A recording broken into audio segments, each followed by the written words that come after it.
Alle 7:26 del 9 agosto, buongiorno Sicilia, da Michele Cucuzza ed Angelo Gagliano. I nostri argomenti: le coltivazioni tropicali in Sicilia, il salario minimo anche dalle nostre parti e purtroppo anche l'abbandono degli animali d'estate. Ma prima di tutto le notizie di attualità. All'ospedale dell'Aquila è stato operato il boss Matteo Messina Denaro, dove è detenuto in carcere al 41 bis e le sue condizioni di salute, lui ha un cancro, è malato del cancro al colon, si erano aggravate nel pomeriggio. L'avvocato dice che le sue condizioni appunto non sarebbero compatibili con il carcere duro e chiede la revoca del 41 bis, quello che impedisce ai boss appunto di mandare messaggi anche di morte fuori dal carcere.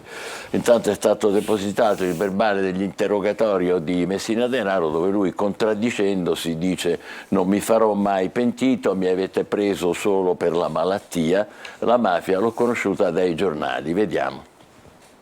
Le condizioni di salute del boss di Cosa Nostra Matteo Messina Denaro sono peggiorate. Detenuto al 41 bis nel supercarcere dell'Aquila, ieri è stato ricoverato in ospedale nel reparto di chirurgia con imponenti misure di sicurezza e operato nel pomeriggio. La degenza, a quanto si è appreso, non sarà breve. Le sue condizioni non sono compatibili con il carcere duro. Deve essere assistito 24 ore al giorno, aveva detto il suo avvocato. Intanto sono state depositate le 70 pagine del verbale dell'interrogatorio fatto dopo l'arresto.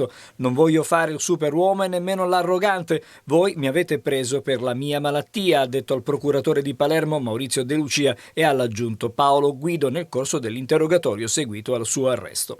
Nello stesso verbale l'ex capo di Cosa Nostra sottolinea: io non sono stato un santo, ma con l'omicidio del bambino non c'entro. Il riferimento è all'omicidio del piccolo Giuseppe Di Matteo, il figlio del pentito, rapito e sciolto nell'acido.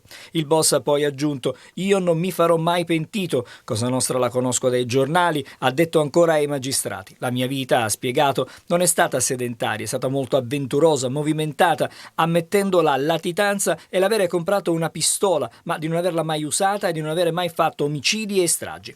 Per spiegare il cambio di passo sulla gestione della latitanza, il 13 febbraio ha citato il proverbio ebraico: se vuoi nascondere un albero, piantalo in una foresta. Allora, se voi dovete arrestare tutte le persone che hanno avuto a che fare con me a Campobello, penso che dovete arrestare da 2 a 3 mila persone. Di questo si tratta, ma ha precisato che in paese in pochi conoscevano la sua vera identità. Inevitabile il riferimento a Totorina, il boss corleonese morto nel 2017, aveva anche lui un cancro, è morto nel carcere dell'ospedale Maggiore di Parma.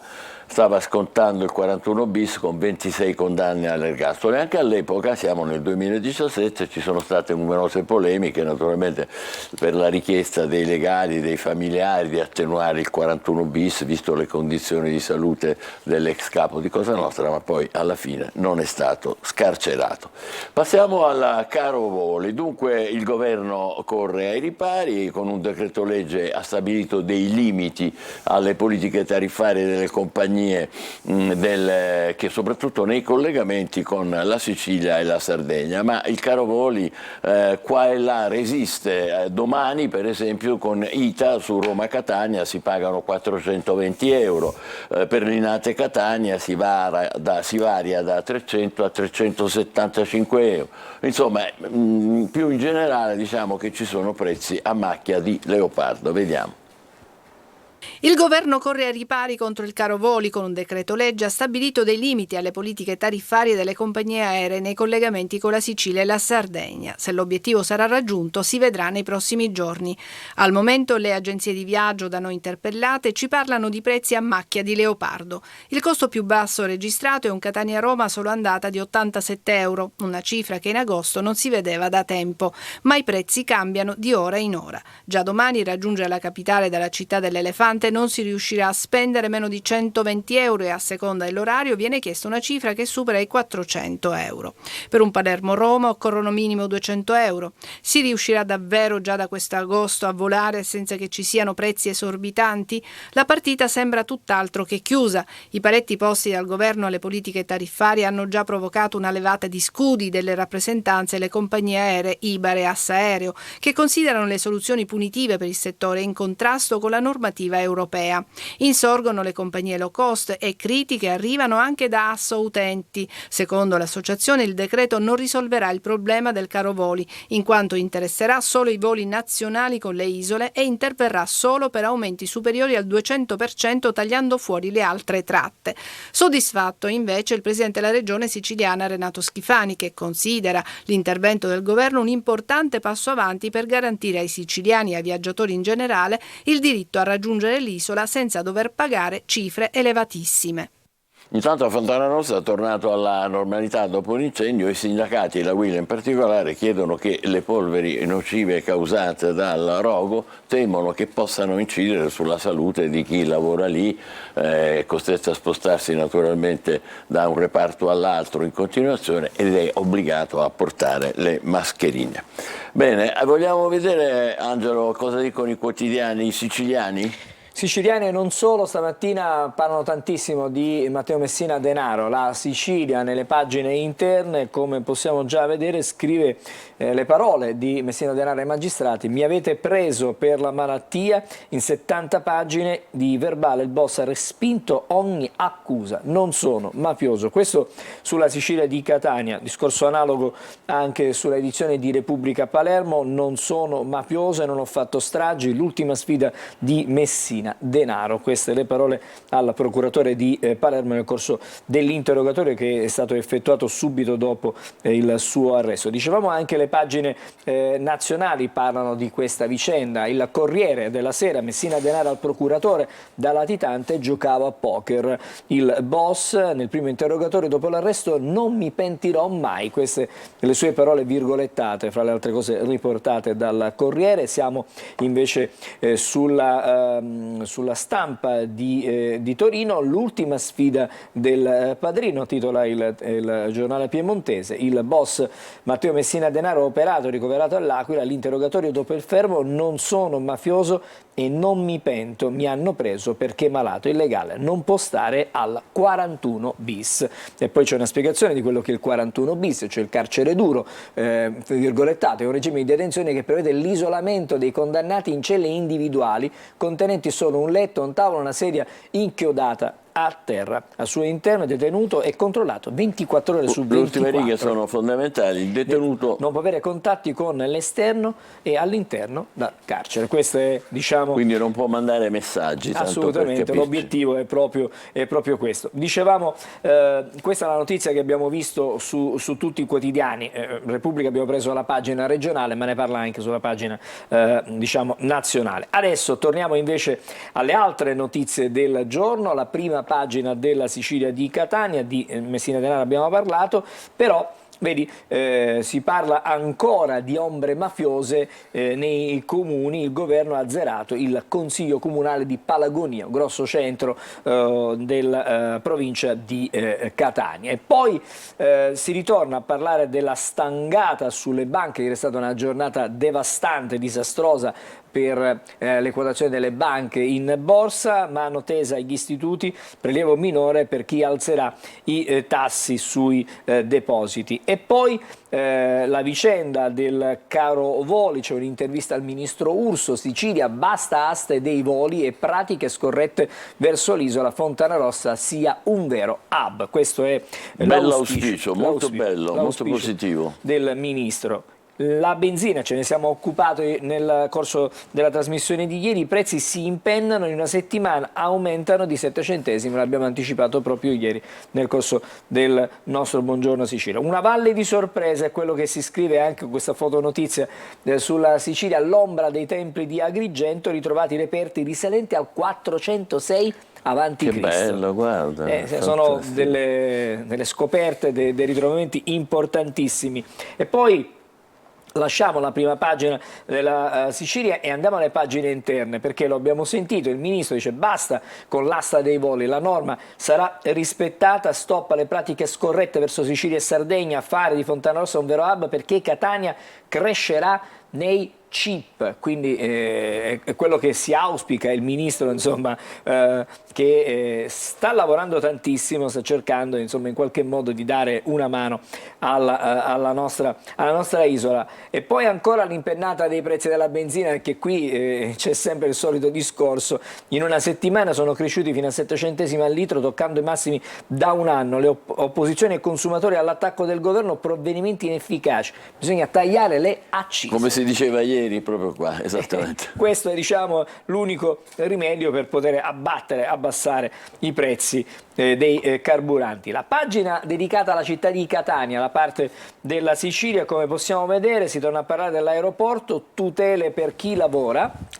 Dopo la riapertura del terminal A si adottano dei dispositivi di sicurezza per evitare problemi. I sindacati di Will Trasporti e anche COIS invitano alla prudenza e chiedono certezze. In caso di malore rivolgersi subito al medico di base. Quindi evidentemente ancora questi fumi danno fastidio, disturbano chi opera proprio in aeroporto. E ancora si parla di mafia, vi svelo gli affari dei narcos calabresi in Sicilia. Le rivelazioni sono di Alberto Bassetta, arrestato a dicembre nel blitz Chinara e da poco collaboratore. Queste sono le rivelazioni che riporta stamattina il quotidiano La Sicilia. Adesso siamo su Repubblica Palermo.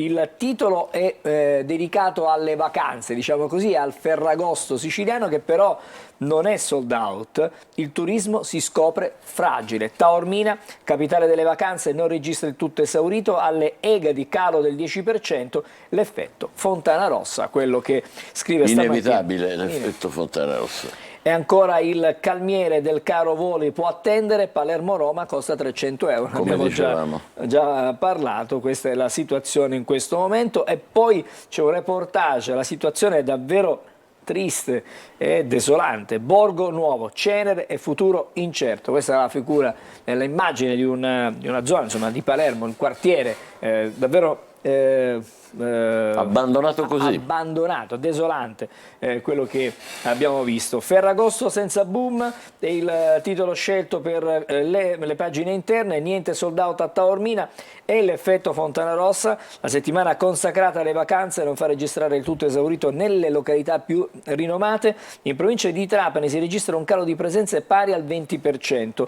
Colpa dei prezzi degli aerei. Anche. Non è solo l'effetto Fontanarossa. Questa è E poi ci sono una serie di cifre che vengono riportate. A Taormina, intanto, c'è praticamente, secondo le stime di Federalberghi, è stata penalizzata da 20 giorni di disagi all'aeroporto di Catania, e quindi un tasso di presenze che oscilla tra l'85 e il 90%.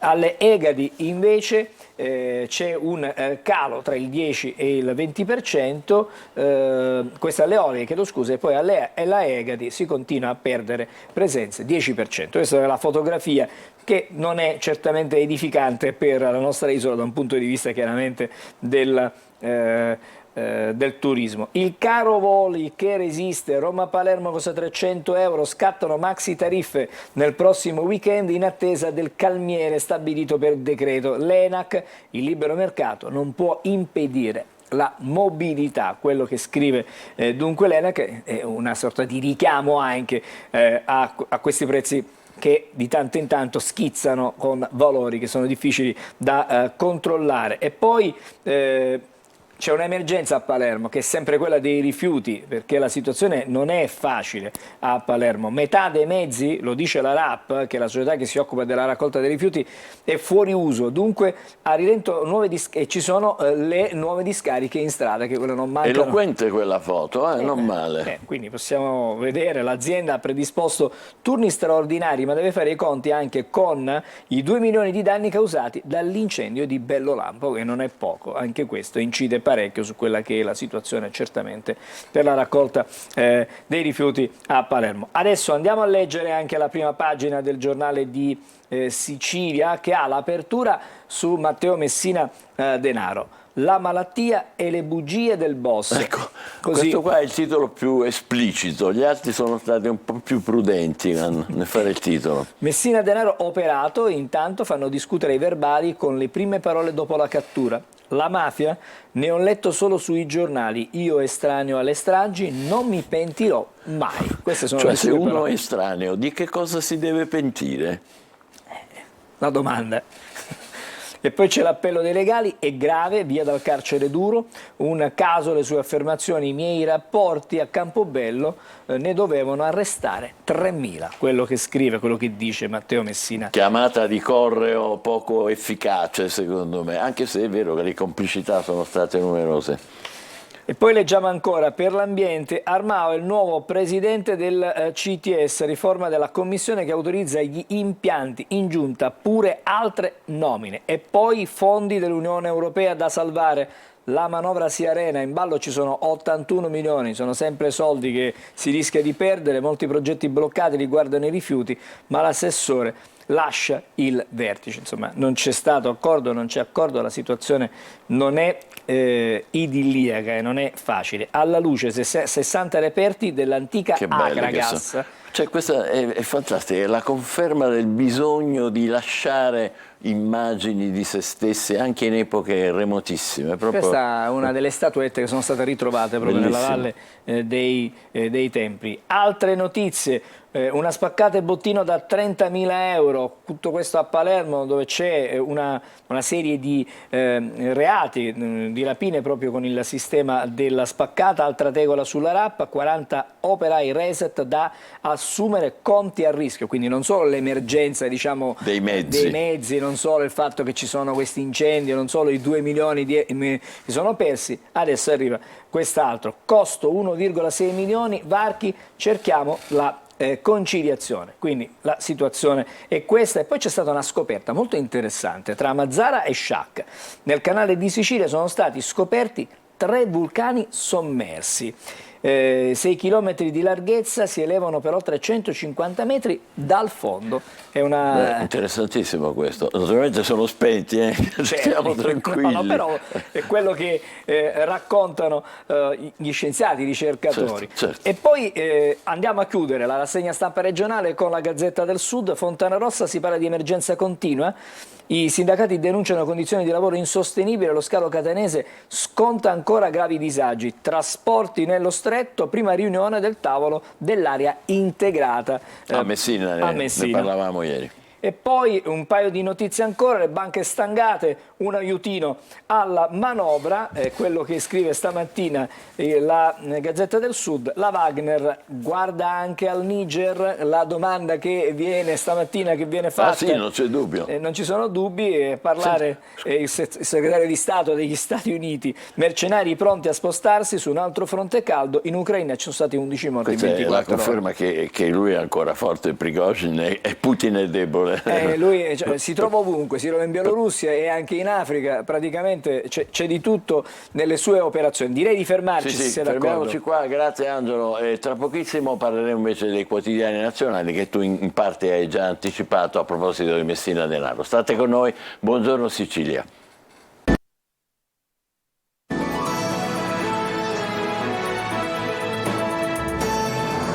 Sono le 7.46, questo è Buongiorno Sicilia, io sono Michele Cucuzza, lui Angelo Gagliano. Allora, non possiamo sbagliarci. Assolutamente. Allora, procediamo con i quotidiani nazionali? Sì, stamattina cominciamo con la prima di Repubblica che torna su quanto accaduto sugli extra profitti tassati per le banche. Il governo è diviso, misura da 4 miliardi, la borsa ne brucia 9 e dalla maggioranza si levano voci critiche sul provvedimento. Intanto il Ministero e il MEF corre ai ripari con un tetto al prelievo, quindi hanno stabilito che non si potrà andare oltre una certa cifra. Il PD adesso quei soldi siano destinati alle famiglie più fragili, questo dice il PD. Poi tassisti e commercianti balneari, la destra in mano alle lobby, così Repubblica non ha dubbi. Assolutamente, certifica direi questa cosa Repubblica. E poi il caso De Angelis, perché continua a discutere, a fare discutere Mouret, di Forza Italia, no al revisionismo in Fratelli d'Italia, rigurgiti improvvidi. Interessante perché lei è un esponente importante di Forza Italia, quindi il fatto che lo dica lui è insomma significativo. C'è una presa di posizione molto, molto chiara. Poi ancora andiamo all'estero perché Londra ha un'iniziativa particolare che riguarda i migranti. Nelle celle che galleggiano dove Londra chiude i migranti. Galleggiano? Sì, è una sorta di carcere galleggiante, su un'isola praticamente stanno pensando di attuare questo tipo di provvedimento. Invenzioni umanitarie, diciamo, per essere chiari. La nuova vita della Wagner. Eccola. Quindi anche qui torna la Wagner che ovunque praticamente si ricicla in maniera tempestiva. Sì, ma questo è il segno che lui vive e vegeto e fa quello che vuole. Significa che Putin è in difficoltà, come abbiamo sempre detto dall'inizio. Sì, ma guarda, qua dice in una conversazione che è avvenuta nel 2001 con il direttore della Radio Eco di Mosca, Putin spiegò la differenza tra un avversario politico e un traditore, quindi insomma si continua a cercare di capire cosa sia effettivamente poi Prigozhin. Mentre Navalny, poverino, sta lì con 30 anni di carcere, questo qui che ha le armi, mitra e carri armati può fare quello che vuole. Fotonotizia al centro della pagina, basta concerti al Circo Massimo. Dopo lo show ha agitato di Travis Scott il diktat del parco archeologico. Ho sentito che è tremata mezza Roma in seguito a questo concerto. Questa è la foto che ci testimonia quanta gente fosse presente. Siamo adesso alla prima del Corriere della Sera. Borse e banche, questo è il titolo scelto, sì. Il giorno nero, perché ieri è stata una vera debacle per borsa ma anche per le banche. Sono stati bruciati 9 miliardi, il listino ha ceduto il 2,12%, c'è l'irritazione degli istituti colti di sorpresa, c'è tensione e divisione nella maggioranza, poi Giorgetti frena, un tetto al prelievo. Infatti è proprio lui che dice che ci deve essere un limite per i prelievi sugli extraprofitti delle banche. E i dati comunque sono preoccupanti perché ieri questi sono i dati quanto hanno perso in banca ieri i principali istituti di credito. Dall'11 a 16 hanno perso tutti. Hanno perso praticamente tantissimo. tutti, tantissimi. Poi andiamo sul caso De Angelis, Rock resta al suo posto, il PD dà battaglia, quindi è una storia che si era pentito ma rimane dov'è. Non è finita, ci siamo occupati già, abbiamo visto di Matteo Messina Denaro, io pentito mai, taglia corto, e poi c'è questa foto che riguarda un nostro grande campione, Marcel Jacobs, le paure, i silenzi, i muscoli. Jacobs è ancora un mistero perché dopo l'esploit alle Olimpiadi non riesce più a tornare ad essere, diciamo, ma che dispiacere, non si è presentato. Probabilmente un problema muscolare, fragilità muscolare, questo è, insomma, si sta cercando di capire. Un mistero, quello che scrive stamattina il Corriere dice un mistero. Poi mi piace una bella storia, guarda, stamattina, però non ha avuto il lieto fine, però apprezziamo il coraggio di questa nonnina di 95 anni, sventato la truffa a 95 anni, poi purtroppo 2 giorni dopo è morta. È la storia di nonna Assunta che ha fatto arrestare la banda dei raggiri agli anziani. Quindi dove eravamo? A Roma? Sì, a Roma. Sì, quindi diciamo che un'ultima grande opera da parte sua. Un esempio per tutti. Esattamente. Diciamo. E poi siamo alla Stampa, perché la Stampa ha un doppio titolo stamattina. Intanto un'intervista con il Ministro della Giustizia, così cambierò la giustizia, a sintonia con Meloni, a parlare è Nordio, sull'abuso d'ufficio, non torno indietro, il garantismo non esiste, sacra l'autonomia dei giudici. Queste sono le sue parole. Poi tassa sulle banche, stop di Forza Italia, quindi già le prime prese di posizione, i primi distinguo all'interno della maggioranza. Forza Italia, ma anche abbiamo detto anche Giorgetti che invece è Lega che ha detto bisogna porre un limite, quindi insomma c'è un po' di malessere nella maggioranza. E comunque l'ABI è pronta a fare ricorso per la situazione delle banche, insomma è pronta per. Poi fotonotizia.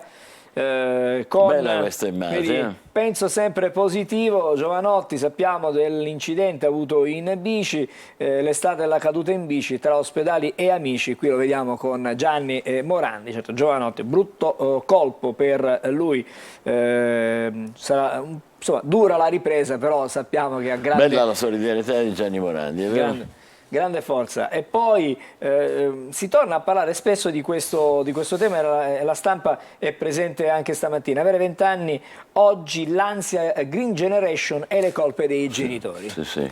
Questo lo dicono un po' tutti, cioè che poi le ansie gliele facciamo venire noi ai nostri figli, perché li carichiamo di aspettative, la scuola, lo sport, devi essere bravo, devi essere primo. C'è una grande competitività. Esatto, bravo, li carichiamo ai nostri figli, poverini. Adesso, stamattina, visto che ieri c'è stato quello che è successo in borsa, non può mancare il titolo del Sole 24 Ore, un quotidiano specializzato in fatti economici.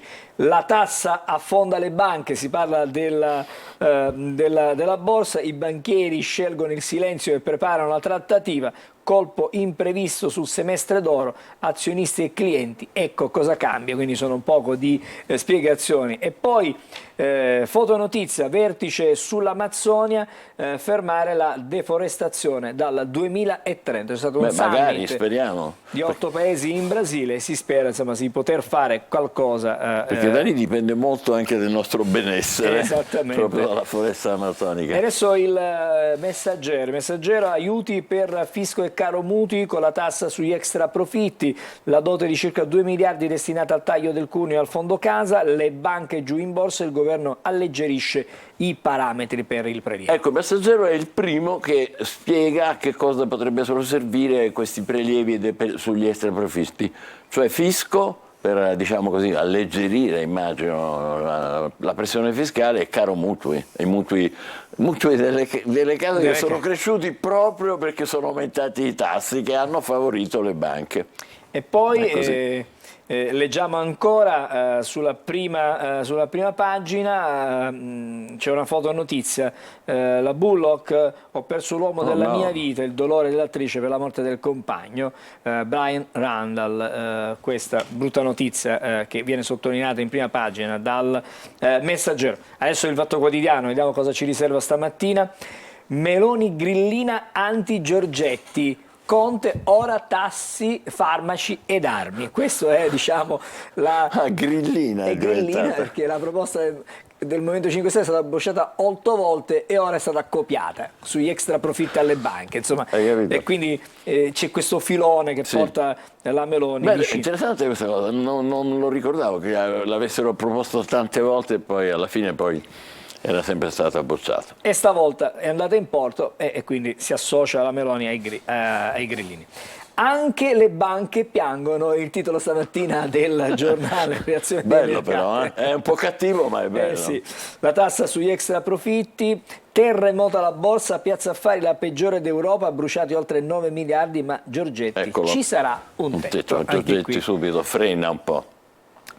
Fotonotizia stamattina per ricordare Silvio Berlusconi, il trofeo dedicato al Cavaliere. Milan e Monza ricordano Berlusconi, il presidente sempre nel cuore. Vedete la maglia numero 1, quella con cui è stato ricordato Berlusconi. Da una parte c'è Galliani, dall'altra invece la Fascina che ha partecipato ieri sera a questa, insomma, alla partita. Meloni prepara la stretta sull'espulsione dei migranti, questo è quello che scrive stamattina. Ma scusa quella foto, guarda quella foto sopra dove c'è la galleria, ma cosa da pazzo, ma la gente è folle completamente. Questo è lo sfregio al cuore di Milano, vandalizzata la galleria. No, ma guarda che cosa fanno, no, ragazzi, la galleria di Milano. Sì. Ma ne fanno dappertutto, Sì, ormai distruggono distruggono monumenti per farsi selfie. Imbrattano di tutto.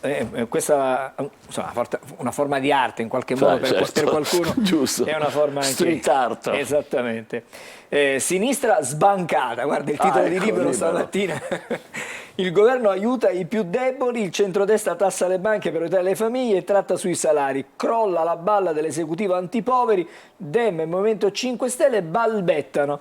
E adesso arriva pure la stretta contro gli evasori. E quindi si prepara, diciamo, da questo punto di vista un nuovo provvedimento. Poi a Monza il trofeo Berlusconi, una partita per Silvio, riappare Marta. Questa è la foto che hanno scelto. Perché si era detto che era finita nell'ombra, non si vedeva più, invece eccola lì. Prossimo titolo, adesso andiamo a vedere Avvenire stamattina, intelligenze di pace, come sempre Avvenire ha dei titoli particolari, il Papa mette l'intelligenza artificiale a tema della giornata del 1° gennaio, impatto profondo su vita sociale e attività umane, e poi ancora ben anti-regole perché gli algoritmi non diventino nuove atomiche. Insomma, non è male il paragone con quindi, insomma, per esempio algoritmi delle tariffe aeree, tanto per parlare di algoritmi. Tassa sulle banche, dubbi, consensi e borsa in caduta, la sintesi è questa a proposito del provvedimento del governo. E poi fotonotizia anche qui, il ritorno a casa delle donne violate, libere 6 ragazze rapite dal Daesh. Quindi gli estremisti, diciamo. Esattamente. Poi la guerra in Ucraina, gli USA pronti a inviare a Kiev altri armamenti, manovre a Kharkiv. Questa è la situazione sul campo. Abbiamo forse il tempo per un ultimo, sì, velocemente. Un ultimo titolo. Strage di Bologna, si torna con il tempo, la solita sinistra smemorata, Rocca conferma De Angelis, errore dettato dal dolore, ma il Partito Democratico insiste con le dimissioni, eppure D'Amato, Bonelli e compagni erano innocentisti e chiesero la revisione del processo. Scrissero al Parlamento, si cerchi la verità, no a comodi capri espiatori. E poi, vedete, parte la guerra del granchio blu che minaccia la pesca delle vongole. Cosa dice? Con le chele quando ve pare. Questa, diciamo, è la notizia con cui chiudiamo la nostra rassegna stampa internazionale. Va bene, sto ridendo. Grazie Angelo Gagliano. Adesso c'è il meteo, vediamo che tempo c'è, e poi parleremo di coltivazioni tropicali, visto questo clima veramente un po' folle. State con noi, buongiorno Sicilia. Un saluto e ben ritrovati da Sofia Inglese di Trebi Meteo. Ci attende un mercoledì con sole protagonista sulla nostra penisola, un po' di variabilità potrà insistere sui rilievi del nord-est, con qualche possibile fenomeno e specie verso sera.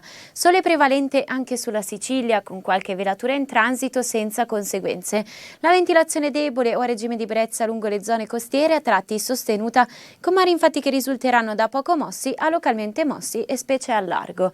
Temperature senza particolari variazioni, con massime infatti comprese tra i 27 e i 32 gradi. Nel corso della giornata di giovedì è ancora sole protagonista, con un po' di variabilità che potrà insistere sui settori settentrionali della regione, con qualche nuvola in più ma senza precipitazioni. La ventilazione è sempre debole a regime di brezza lungo le zone costiere, a tratti sostenuta con mari da poco mossi a localmente mossi, in particolar modo al largo. Temperature che saranno in lieve rialzo di qualche grado, con valori massimi intorno ai 30 gradi. Tutti i dettagli come sempre sull'app di Trebi Meteo. Colture tropicali in Sicilia, siamo a Buongiorno Sicilia con il nostro ospite Andrea Passanisi, che è un coltivatore tropicale. Da che parti? Versante ionico etneo, Giarre. Giarre. In collegamento abbiamo Giuseppe Sferrazzo, che è coltivatore, anche lui molto giovane, buongiorno, mi pare Carlentini se non sbaglio, dalle parti di Siracusa. E lei che coltiva? Mango, cosa coltiva? Sì, ci fosse l'audio lo capiremo, con labiale lo facciamo. Va bene, allora passiamo a Passanisi. Quindi lei è da molto che fa queste coltivazioni? Da oltre 20 anni. Caspita, quindi non è vero che è legato al cambiamento climatico? Le coltivazioni tropicali sono decisamente recentemente giovani.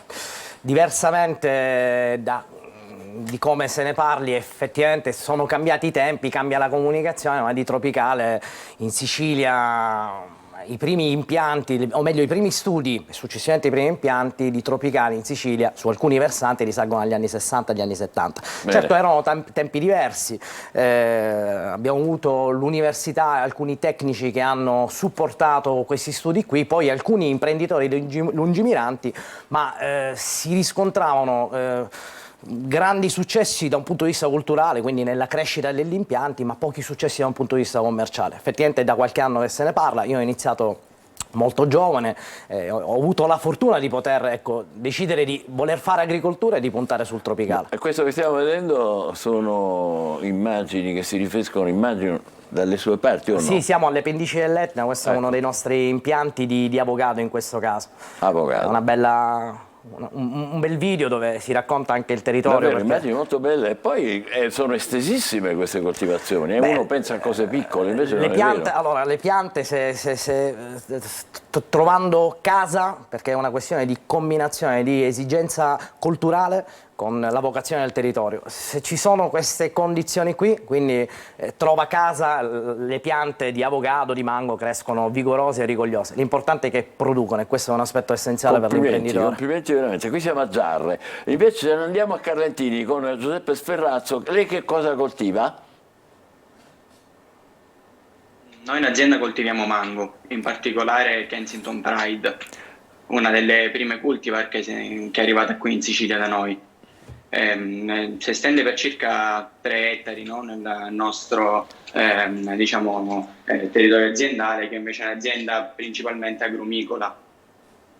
Benissimo. Le volevo chiedere questo, Passaniti, ma non c'è un rapporto fra la diffusione di queste culture e il fatto che non solo il clima che è cambiato, eccetera, ma perché le colture tradizionali della Sicilia sono un po' in difficoltà. Le faccio un esempio di cui abbiamo parlato proprio qui, la coltivazione dei vigneti. Sì, cioè il vino della Sicilia, dell'Etna, non solo dell'Etna, è ottimo anche quest'anno, però è molto di meno perché in seguito al clima... Si registra una produzione inferiore rispetto agli anni precedenti, e in compenso abbiamo più qualità. È figlio della stagione, sono conseguenze del cambiamento climatico. Il cambiamento climatico l'abbiamo evidenziato, anzi fortunatamente oggi parliamo di cose meno infelici rispetto alle scorse settimane, l'abbiamo evidenziato, porta disastri all'intera agricoltura, a tutti i comparti del settore agricolo. Questo cosa comporta? Che è difficile giustificare il cambiamento climatico, a maggior ragione in cui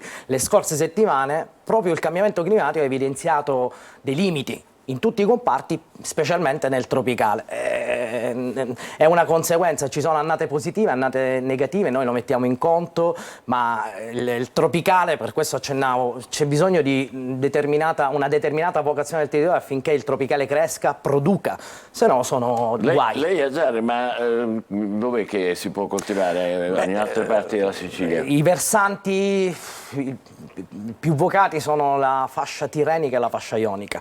La fascia tirrenica prevalentemente per il mango, per determinate condizioni pedoclimatiche, la fascia ionica per l'avocado e altre coltivazioni tropicali. Il kiwi no, che mi piace così tanto. Ma guardi, il kiwi era di altissimo profilo, ne parlo spesso. Paradossalmente noi col kiwi ci abbiamo provato tanti anni fa, oltre 30 anni fa. Il problema è che non ci abbiamo creduto. A quest'ora la Sicilia aveva un ulteriore primato legato al kiwi. L'abbiamo dato agli altri, ma che ben venga, la Sicilia fa parte dell'Italia e che ben venga l'agricoltura italiana in questo caso. Ci mancherebbe. Sferrazzo, lei ci ha provato col kiwi? Ci provate voi?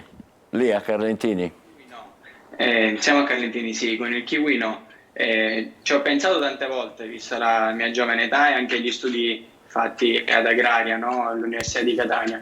Quindi è una cosa che ho proposto in azienda, però ancora la stiamo valutando. Voi invece siete specializzati in mango e a quali altri frutti? Vai no, bene, quindi vai siamo... Ha ancora tempo comunque, è giovane, quindi le prospettive sono molto ampie.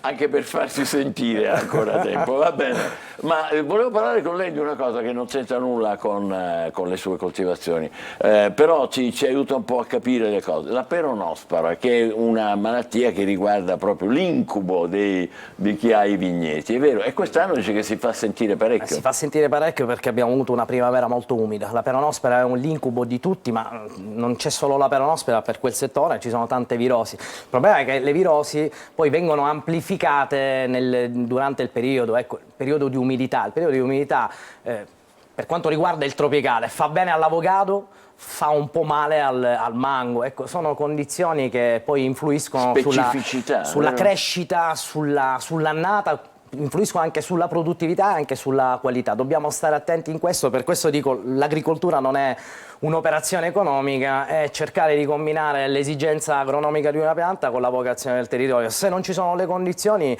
si seguono altre E voi vocazioni. per esempio che avete azzeccato, cos'è, una tradizione di famiglia? Ma la nostra è stata una circostanza fortunata. Noi continuiamo a coltivare limoni, dico sempre che il tropicale non è un'alternativa all'agricoltura.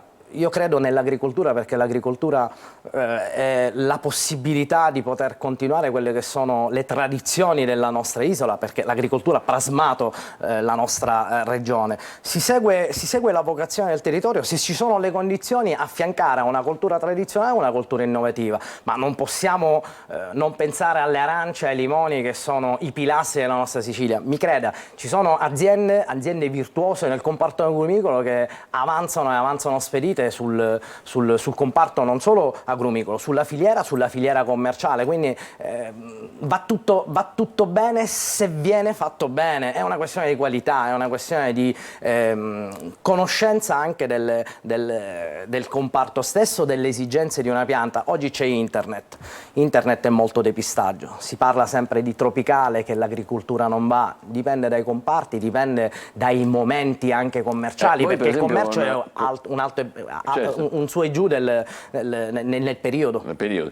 Voi per esempio con l'avocado e gli altri frutti cosa fate? Vendite locale, esportate? Noi chiudiamo la filiera sostanzialmente perché ci occupiamo di produzione e commercializzazione, rappresentiamo 42 aziende agricole su oltre 180 ettari, esportiamo, vendiamo sul territorio, esportiamo soprattutto fuori dal territorio, quindi in tutta Italia, anche fuori all'estero, a seconda della stagione. Chiudiamo la filiera perché poi dell'avocado non si butta nulla, perché dall'avocado estraiamo, abbiamo i laboratori all'interno del magazzino, estraiamo la polpa di avocado, si fanno integratori in collaborazione soprattutto con un'azienda di altissimo profilo nel centro Italia. Si fanno integratori? Sì, interessante. una mia carissima amica tanti anni fa bussò alla porta dicendo: guarda, io ho una visione, un'idea, voglio fare un integratore a base dell'avocado.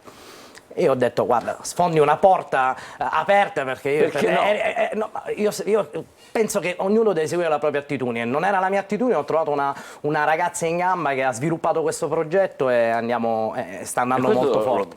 È diventato un prodotto farmaceutico? Dove va? Un prodotto farmaceutico è diventato un integratore alimentare, il primo integratore a base di avocado al mondo con un brevetto registrato. Fantastico. Non solo, oltre a questo facciamo anche l'olio di avocado da diversi mesi e quindi questa è la dimostrazione. Di quello, abbiamo un ulteriore primato perché il primo olio di avocado italiano, ma più che essere primi è il primo olio di avocado siciliano. Quindi non me lo intesto io, se lo intesta la Sicilia perché è un ulteriore primato. No, ecco, questa è la dimostrazione che dell'avocado non si butta nulla, di un'economia circolare, che bisogna, ecco, la visione dell'imprenditore, non bisogna buttare soldi, si devono spendere perché è una condizione, purtroppo, a volte si vince, a volte si perde, bisogna massimizzare, ma quello che è importante è che ci sia poi un reddito, che ci sia un ritorno nella visione. Che dice lei, cioè l'inventiva, la creatività, pensare a cose nuove. I tempi ora sono passati, io Vediamo che c'è di nuovo. ma quando ho ragionato sull'avocado, sul tropicale, io non ho inventato l'acqua calda, ho avuto la fortuna di poter scegliere di fare agricoltura con una laurea in giurisprudenza e mi vanto non del titolo ma di aver scelto di fare agricoltura. Avevo una visione, era quella di puntare sul tropicale, sulla filiera tropicale. Certo, adesso i tempi sono cambiati perché quando si è più giovani, si è più elastici, si è più spensierati, si è più, ecco, il risultato, la concretezza la trovi dietro l'angolo. Quando si è più anziani, il tempo passa un po' per tutti quanti. Ma avvocato, diventa un po' più complicato perché 39 anni, però diventa più complicato perché non c'è più la spensieratezza di una volta, ma ci sono i pensieri. L'olio di avocado dove va? Sull'insalata? Versatile per condimento, l'insalata, stiamo facendo buona comunicazione, è quella dove noi ci vantiamo di aver fatto tanto negli ultimi 20 anni, una buona comunicazione, perché abbiamo legato un paniere di prodotti tropicali al territorio, ma non oggi se ne parla di avocado. Quando io vendevo l'avocado diventava complicato perché mi scambiamo l'avocado per una zucchina. L'olio di avocado è versatile per condimento, è secondo il panel, secondo anche le analisi che abbiamo fatto per i nostri lotti, è un'ottima combinazione con carni bianche, insalate e pesce. Fantastico. Facciamo un ultimo tentativo con Giuseppe Sperrazzo. Ci racconti un po' della sua esperienza, se ci riusciamo. C'è Sperrazzo? Si dica. No, decisamente sfortunato. Però posso dire una cosa a favore, ora a parte i problemi tecnici, ci conosciamo, fa parte dei Gol Diretti, fa parte del nostro vivaio, noi siamo orgogliosi di Giuseppe e non solo, sono orgoglioso io perché porta avanti con una tradizione non solo legata... Come sono la zona lì di Carlentini dove è lui? Lo dovrebbe dire lui, ma non lei saprei, la conosce bene, no? Al limite, diciamo al limite. Cioè al limite di che? Al limite della produttività, hanno fatto ottimi studi da un punto di vista culturale, le piante vanno in termini anche soprattutto produttivi, ma è giusto che lo dica lui perché è giusto che racconti lui parte del suo territorio. Lei è generoso, avvocato Passanini. Però è una dimostrazione che è un ragazzo, e questo mi fa piacere, sì, che ecco, ci sono giovani in agricoltura che scommettono sull'agricoltura, sulla Sicilia e anche sul tropicale, che ben venga. Complimenti, buon lavoro, auguri per tutto quanto, ci fermiamo per qualche minuto e poi toccheremo altri argomenti. State con noi, buongiorno Sicilia.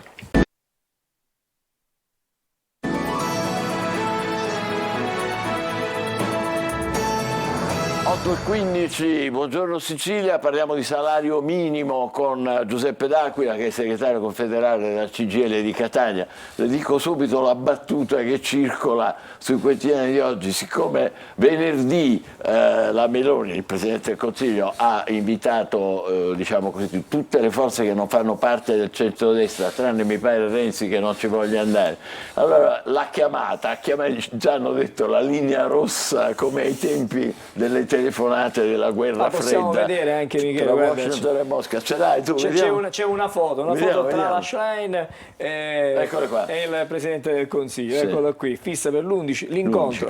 Venerdì pomeriggio, questa sarà la data, è la prima volta che, diciamo così, la Presidente del Consiglio incontra la leader dell'opposizione, poi del Partito Democratico, ma il sindacato, diciamo così, questa battaglia l'aveva sostenuta da tempo. Che effetti avrebbe in Sicilia, a Catania per esempio, l'introduzione del salario minimo a 9 euro se non sbaglio? L'introduzione del salario minimo è soltanto, diciamo, un primo passo per affrontare la questione salariale complessiva nel Paese e in particolar modo nel Mezzogiorno d'Italia. Noi abbiamo una situazione drammatica, soprattutto nei nostri territori, dove sostanzialmente il concetto di retribuzione non riesce ad andare sopra la soglia minima di povertà. Abbiamo assistito anche a proposte del Presidente di Confindustria, abbiamo parlato anche la volta precedente sulla proposta di un salario minimo di ingresso di 1.000 euro al mese, sarebbero intorno ai 6 euro, quindi 4,80 euro l'ora netti per lavoratore. Ora il tema è uno, noi dobbiamo cercare di superare le retribuzioni e andare sopra la soglia minima è quella che va al di sopra degli ammortizzatori sociali. In cassa integrazione un lavoratore prende 1.352 euro al mese, con il cosiddetto reddito di cittadinanza, ma è un tema che per affrontarlo ci vuole un'altra puntata, prenderebbe circa 1.330 euro, quindi noi dobbiamo andare oltre. Del resto, in un paese che ha accumulato il 18% di inflazione, noi dobbiamo imparare anche a tradurre le grandi parole con la realtà. 18% di inflazione, l'aumento dei prezzi vuol dire che chi ha guadagnato 2.000 euro al mese ha perso circa 460 euro al mese nell'arco di 2 anni.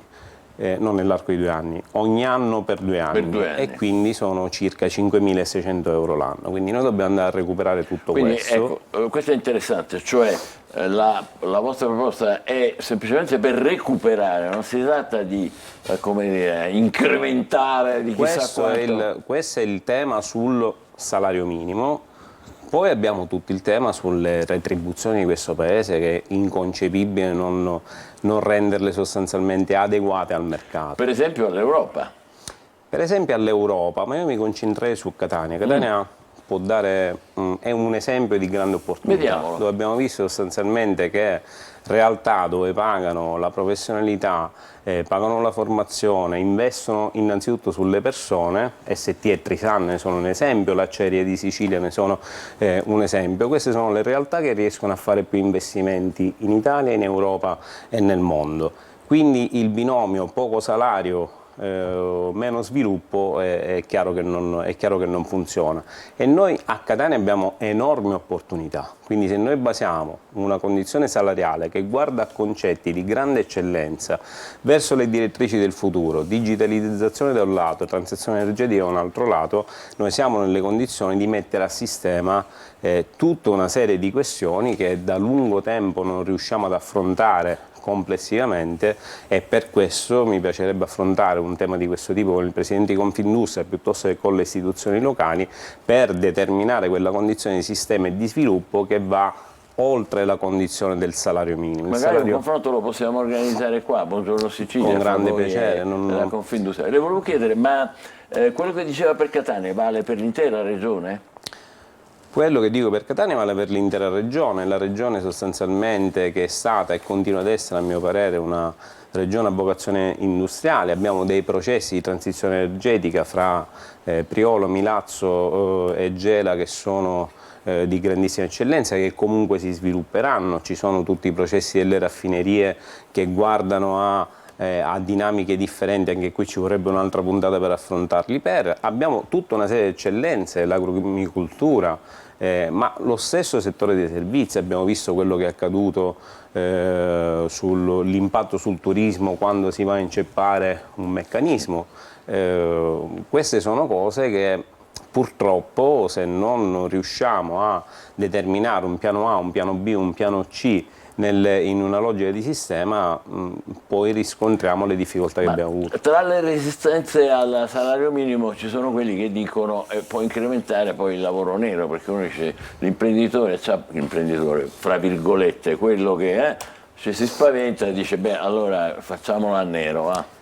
Anche io, se voglio andare non voglio andare a lavorare, voglio andare a rubare, da questo punto di vista è una scelta mia, però vado contro la legge. Non è legittima obiezione secondo lei. Senta, ma il governo sulle prime aveva detto di no, adesso invece c'è questo incontro venerdì, che vi aspettate voi? Guardi, noi non abbiamo avuto un confronto con il governo, quantomeno un confronto adeguato che ci dà risposte in tal senso. Noi il giorno 7 ottobre organizzeremo una grandissima manifestazione a Roma, il 7 ottobre proprio per affrontare questi temi. La manifestazione si caratterizza con lo slogan La Via Maestra, dove tutta una serie di rivendicazioni a partire dalla condizione salariale, dall'illegittima oggettivamente condizione che ha determinato l'aumento dei prezzi, il non controllo su questo a 360 gradi.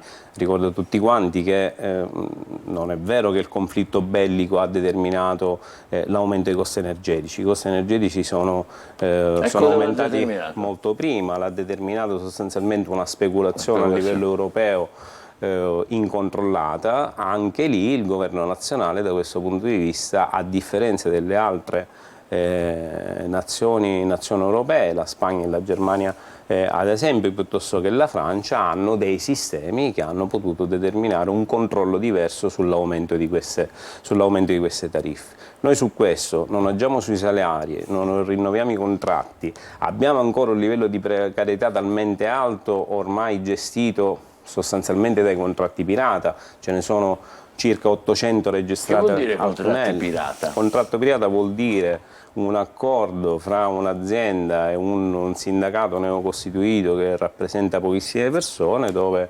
l'imprenditore si mette d'accordo con questo sindacato, firma un contratto, lo deposita al CNEL, e questa cosa è incredibile, fuori, ancora diciamo, ai canoni legale, fuori i canoni istituzionali, di salario minimo, di welfare, di ferie, cioè poi il salario è fatto di tante cose, è fatto di welfare, di ferie, di maternità, di salute. Però il governo adesso, diciamolo, vediamolo a livello nazionale, il governo va a questo incontro con tutte le forze che non fanno parte del centrodestra per discutere proprio di questo, quindi vuol dire un segnale di cambiamento, almeno mi pare. Se voi che vi aspettate? Aspettate qualcosa? Noi speriamo, insomma, che si vada a innestare una discussione proficua. Devo dire che non siamo molto ottimisti. Perché? Oltretutto non siamo molto ottimisti perché noi abbiamo avuto un confronto con il governo sostanzialmente falso, privo di qualunque tipo di risposta e di possibilità di entrare nel merito delle questioni. Per questo abbiamo organizzato la manifestazione. Poi il confronto politico spesso dobbiamo introdurre in realtà, noi siamo molto più concreti per il tipo di attività che facciamo e per le persone che rappresentiamo, e poi noi dobbiamo capire quei 5.600 euro come li andiamo a recuperare, dobbiamo capire, certo. Quindi la discussione accademica che ben venga, per carità, le linee guida politiche che ben vengano, però poi noi dobbiamo cercare di capire come concretizzare velocemente alcuni risultati, perché oggi più di ieri il tempo fa la differenza. Voglio fare una domanda che esula un po' dalla questione del salario minimo, più in generale, il lavoro dalle nostre parti, perché poi questo è il tema che sentiamo tutti i giorni, ma qua il lavoro, non c'è qui il lavoro, la Sicilia ha bisogno. A che punto siamo? Non siamo in una bellissima situazione, ma proprio perché non riusciamo a mettere a sistema le opportunità che abbiamo. Anche qui abbiamo degli impatti devastanti sul taglio dei fondi del PNRR che sono... Ah sì? Voi avete già la certezza su questo? No, la certezza non ho i dati a portata di mano, anche se noi li abbiamo sviluppati, oltretutto come CGIL Catania abbiamo fatto uno studio specifico, se non ricordo male il nostro territorio perde circa 9 miliardi di euro di investimenti 9 miliardi. Su tutta una serie di elementi. Il taglio riguarda la Sicilia per circa il 10%, quindi sui 160 milioni circa, riguarda circa 16 milioni per tutta la Sicilia. Noi avremmo delle enormi opportunità, ma su questo bisogna investire in tempo, in risorse, in prospettiva, in buona occupazione. Ripeto, Catania può rappresentare l'esempio anche per tutta la Sicilia, nonché per il Mezzogiorno, dove inevitabilmente si svilupperanno alcuni processi. Se noi non aggrediamo la transizione energetica dal punto nostro, è chiaro che questi processi si svilupperanno nel Nord Africa. Noi potremmo essere da collettore del sud dell'Europa con il continente africano. Però da questo punto di vista, se non lo facciamo adesso, è un'occasione perduta. Tutte le evoluzioni ci hanno detto nella storia, insomma, che chi arriva primo vince, non c'è una seconda opportunità, quindi su questo noi abbiamo necessità di concretizzare. Poi non si può prendere più. Purtroppo sì. Grazie, poi ci fate sapere per la preparazione della vostra manifestazione a ottobre, assolutamente abbiamo tempo per parlarne ancora, e poi ci aggiorneremo sulla questione del salario minimo dopo l'incontro di venerdì governo forze politiche. Grazie mille a Giuseppe D'Aquila, segretario confederale della CGIL di Catania. Adesso ci fermiamo e poi parleremo dell'abbandono, questa piaga terribile, l'abbandono degli animali d'estate, animali domestici d'estate, che ancora continua purtroppo, nonostante i tanti avvisi, le trasmissioni, i divieti, le cose eccetera. Grazie ancora, buon lavoro. State con noi, buongiorno Sicilia.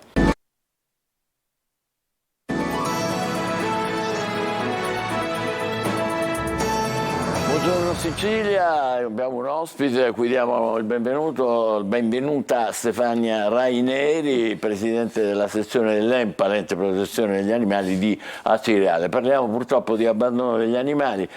Guardate, nel 2023 sono già stati abbandonati o ceduti, dicono le statistiche, 127 animali al giorno, con un aumento del 20% rispetto a 2 anni fa, al 2021. E questo malgrado le campagne, malgrado le trasmissioni televisive. Speriamo di dare un contributo in senso opposto invece.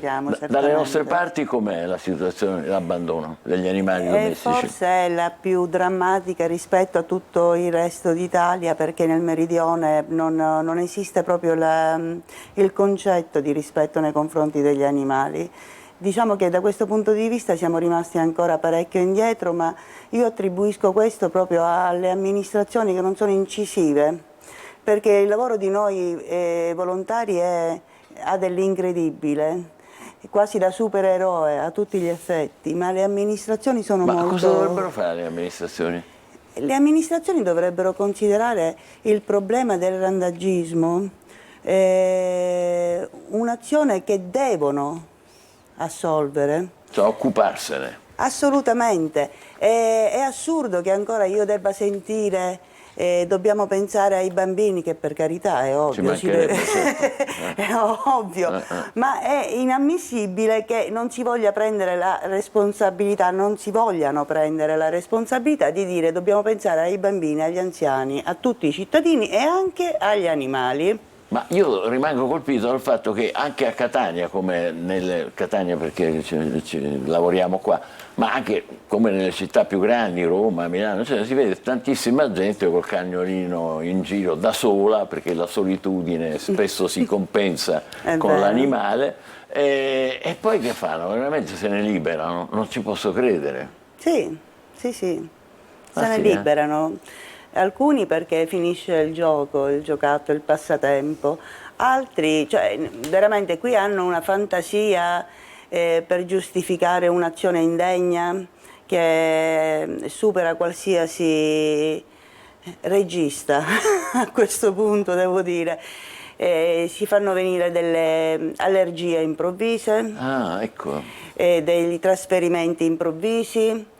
Devo partire. Sì, il padrone di casa non vuole gli animali, magari non esiste perché e poi che fanno? Dove li abbandonano? Li abbandonano. Non ai canini.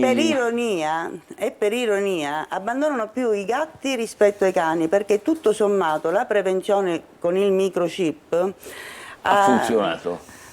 Comincia ad ingranare. Meno. I gatti vengono abbandonati in ragione quasi del doppio rispetto ai cani, ma noi consideriamo un animale, indipendentemente se cane, gatto o anche coniglio o persino anche tartaruga, spesso anche le tartarughe. L'altro giorno ho visto un maialino anche. Anche. Vabbè, io ho visto anche animali di allevamento di ogni tipo. Vabbè, abbandonato. Però, devo dire la verità, era un caso. Mi scusi, l'ho interrotto, torniamo ai gatti.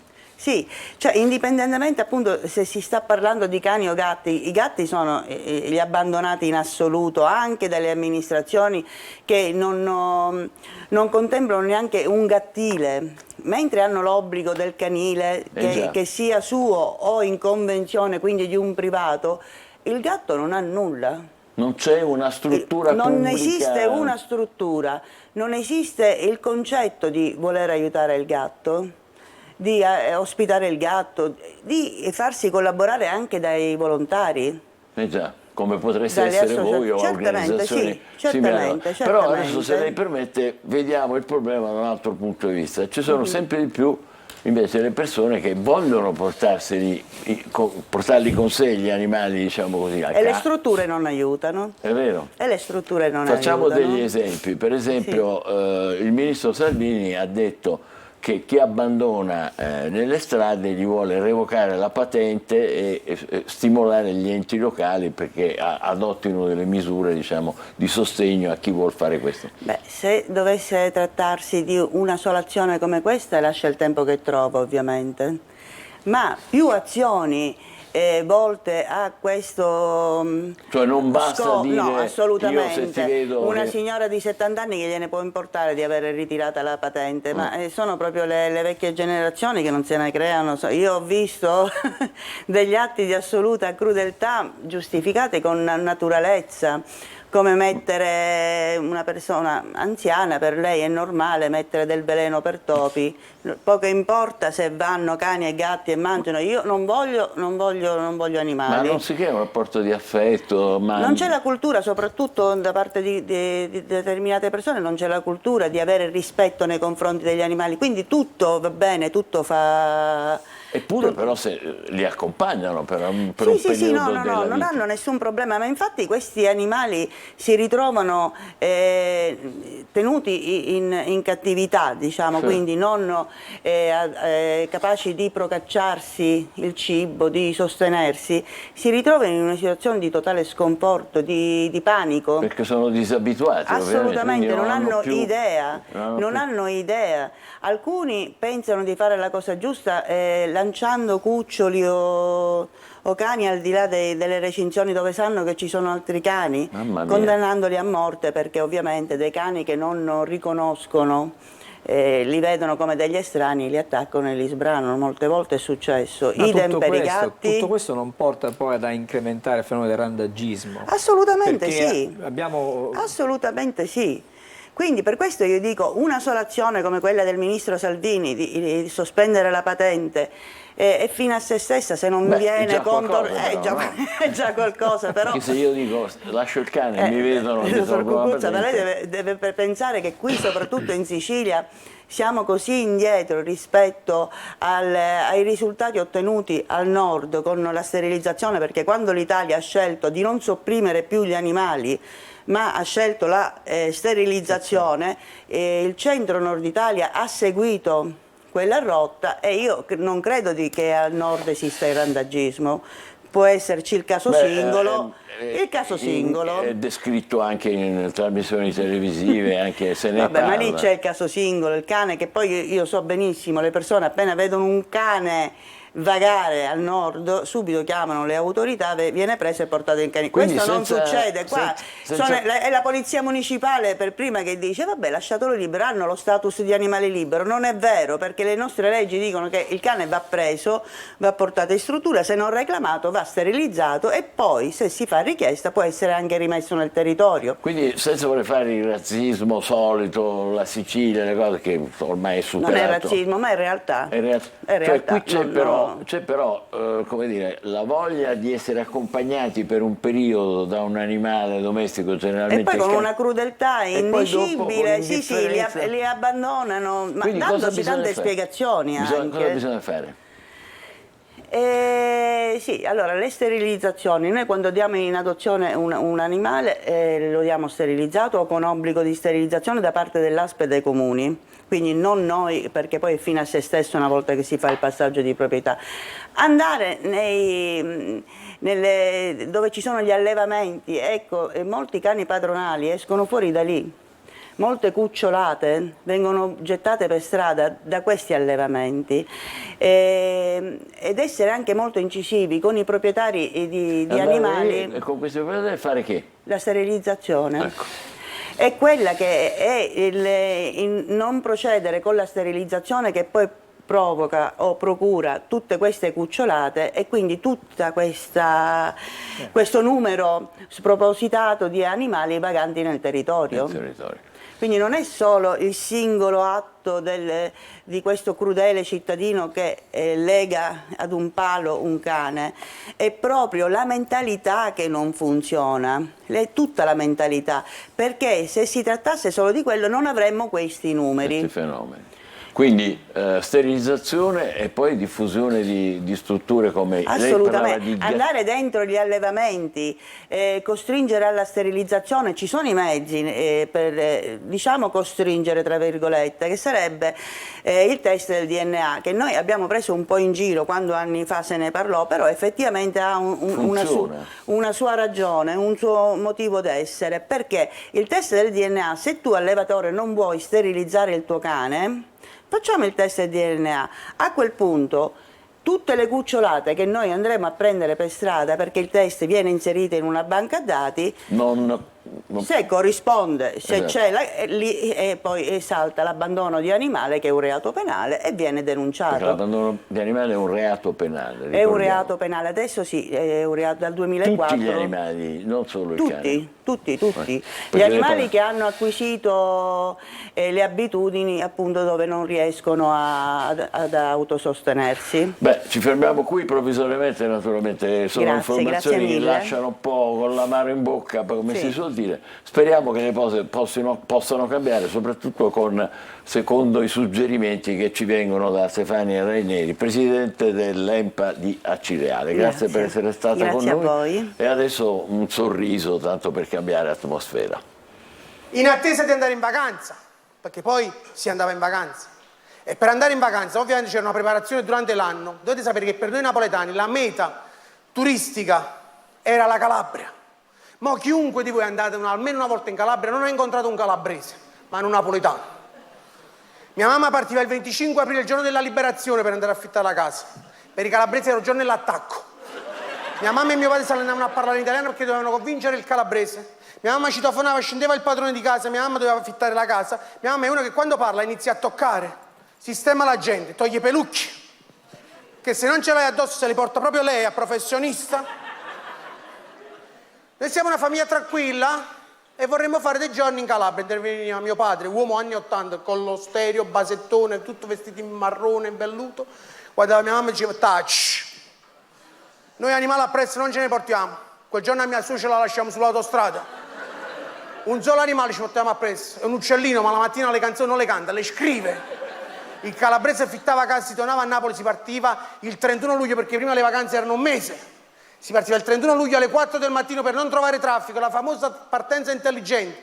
Mio padre caricava la macchina con i portabagagli, metteva tanto di quella roba sopra che io pensavo stessimo lasciando proprio casa.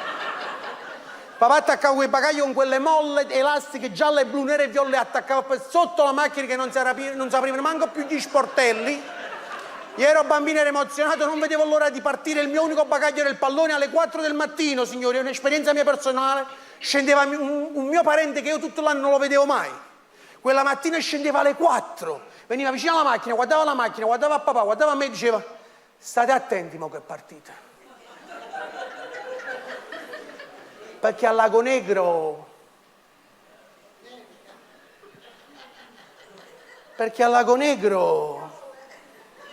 e se ne andava mio zio.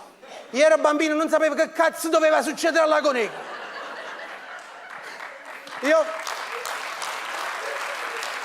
Io dicevo, papà, andiamo via mare, non prendere l'autostrada. Invece no, mio padre al casello di San Giorgio a Cremano imboccava la Salerno-Reggio Calabria e faceva San Giorgio, Porto, Circolantore Greco, Pompei, Scafati, Angri, arrivava a Salerno, arrivata a Battipaglia, io iniziavo a tremare, svenivo, perché dopo c'era Lago Negro.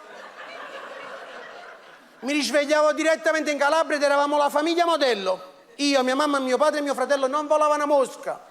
Alle 8 del mattino al mare, alle 15 una pennichella dopo aver fatto il pranzo, alle 16 una partita di ping pong, biliardino, una passeggiata sul lungomare, il bagno pomeridiano, alle 18:30 a casa, doccia, cena, senza volare una mosca. Fino al 14 agosto. 14 agosto a mezzanotte e un secondo arrivavano tutti i parenti nostri di notte, tipo ninja. Con l'elicottero si abbassavano con la fune, con la nonna presa di taschi. Il giorno dopo sulla spiaggia non c'era più un ombrellone, c'era un accampamento. E accanto a noi c'era una famiglia di Milano, la signora Aurora, che aveva un bambino della mia stessa età, Andrea, e io e Andrea giocavamo insieme. Solo che la signora Aurora a mezzogiorno arrivava sul bagnasciuga, guardava il figlio da lontano, spiaggia affollata, immaginate una spiaggia affollata, lei arrivava sul bagnasciuga, guardava il figlio da lontano e diceva Andrea, è mezzogiorno, sali che si mangia. E Andrea zitto e muto usciva dall'acqua asciutto e andava a mangiare. All'orario di pranzo nostro, i 4 mancano un quarto. Mia mamma voleva venire a chiamarmi e voleva parlare in italiano per non fare brutta figura con la signora di Milano e iniziava a sorridere, perché per mia mamma sorridere era già in italiano.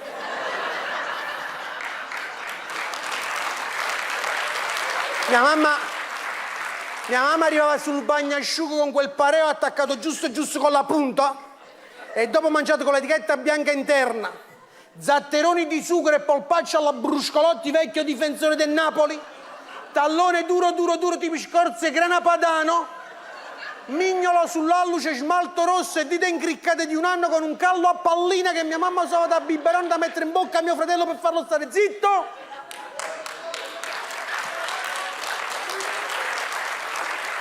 Mia mamma arrivava sul bagnasciuga, mi guardava da lontano, mani sui fianchi e da lontano diceva Ciro, sali, vieni mangi, sciutti un po' di sole in petto, sali mangi che mamma ti monna una persica, sali sciutti, mi stai facendo rannare, vieni sciutti, ti stai spognando le rete e vieni a respirare un po' di ionio. Sciutti mangi, sali vieni, io non la pensavo proprio. Ciro! A un certo punto mia mamma si alzava sulle punte e mi guardava, chi t'è morto? Diceva la signora a fianco, ma come dici le parole a tuo figlio? Non è una domanda! Voglio vedere se il bambino si ricorda ultimamente che è morto a lui e a mio marito che non si alza dalla sedia e lo va a prendere. Grazie, viva l'estate, viva il mare!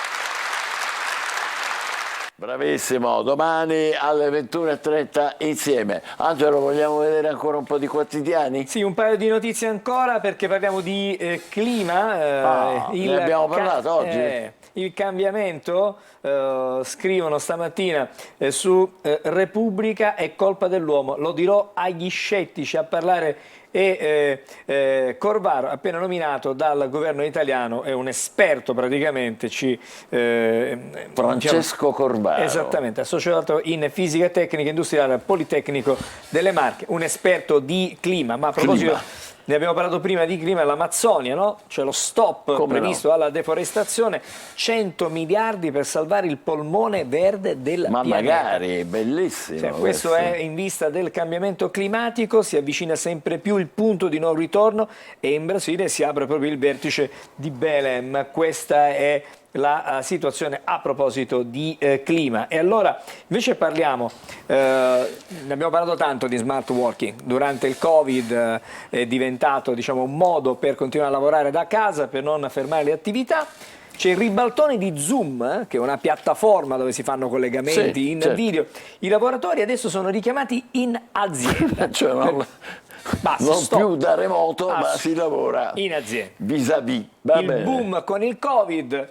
Adesso però cambiano le cose, pensa $500 e il valore delle azioni è arrivato per l'appunto nell'ottobre del 2020 per Zoom, e poi 8.400 sono invece i lavoratori, la metà di questi lavora negli Stati Uniti. Perché non funziona più, non funziona più lo smart working, bisogna lavorare direttamente. È finita l'epoca dello smart working. Esattamente. Vabbè.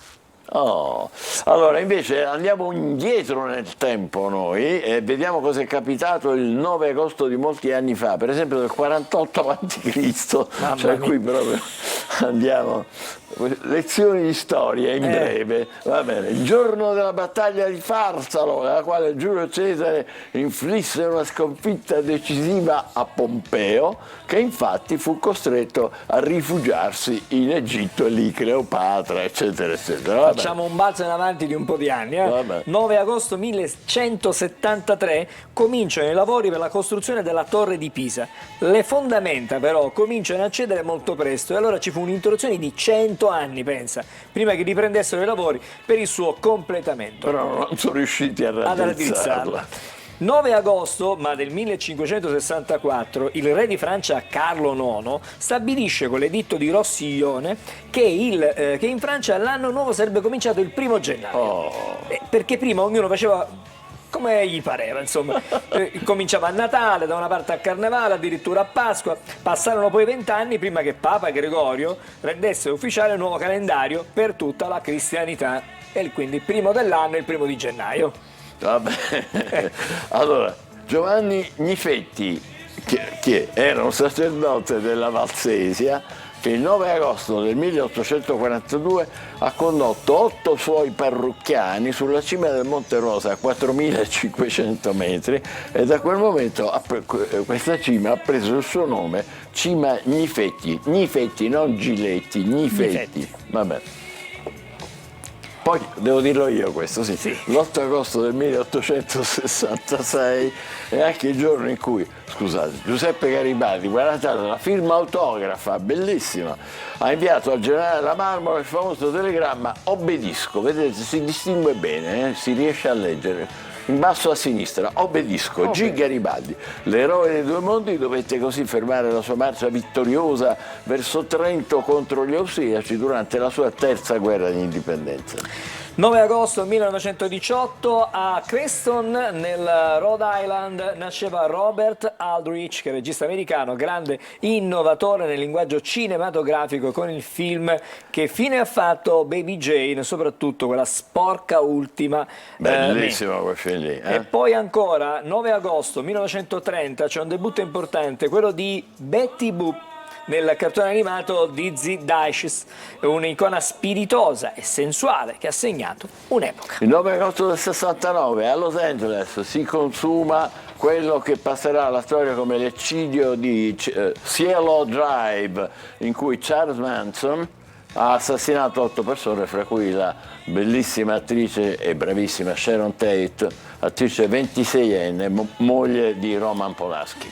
Era il 9 agosto del 1991, un comando dell''ndrangheta uccise il sostituto procuratore della Corte di Cassazione Antonino Scopelliti mentre tornava a casa. Avrebbe dovuto essere il pubblico ministero al maxi processo di Palermo contro Cosa Nostra. E questo è avvenuto in Calabria, l''ndrangheta l'ha fatto per fare un favore a Cosa Nostra. Va bene. E invece cambiamo argomento, è anche atmosfera. Il 9 agosto del 1986 è il giorno in cui i Queen, guardate un po' quanta gente c'era, c'era qualcuno, si sono esibiti per l'ultima volta con Freddie Mercury a Knebworth nelle campagne inglesi e noi ci lasciamo sulle note di It's a Kind of Magic, è qualcosa di magico, e con le immagini di quell'ultimo imperdibile concerto, i Queen, It's Kind of